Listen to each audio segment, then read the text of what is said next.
கள்ளக்குறிச்சியில் பிஸ்னஸ் முடிச்சுட்டு காரில் வந்துட்டு இருந்தோம் ஃப்ரெண்ட்ஸ். லெஃப்ட்டில் பார்த்தா நெல்லை கருப்பட்டி காஃபி.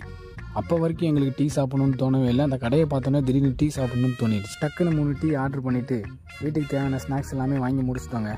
அப்புறம் ஆர்டர் பண்ண டீ 3 பேருமே குடிச்சு முடிச்சுட்டு சரி ஸ்கேன் பண்ணலாமேன்னு கேஷ் கவுண்டருக்கு போனோம்னா ஃபோன்பே அப்படின்னு ஒரு QR கோடு. அதுக்கு கீழே பார்த்தோம்னா பெல்டெக்ஸ் கிரிப்டோ கரன்சி அக்செப்டன்ட் QR கோடு இருக்குங்க.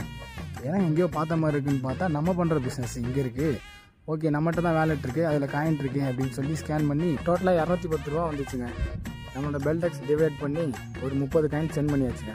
சென்ட் பண்ணிவிட்டு திரும்பி பார்த்தோம் அப்படின்னா ஓனர் வந்துட்டாங்க. யாருப்பா இங்கே கிரிப்டோ கரன்சி பெல்டெக்ஸ் ஸ்கேன் பண்ணது அப்படின்னு சொன்னது. சார் நாங்கள் தான் சார் ஸ்கேன் பண்ணோன்னு சொன்னோன்னே நீங்கள் மட்டும் இல்லைப்பா, ஒரு நாளைக்கு ரெகுலராக 4 பேர் வந்து விசாரிக்கிறாங்க, 2 பேராவது ஸ்கேன் பண்ணிடுறாங்க.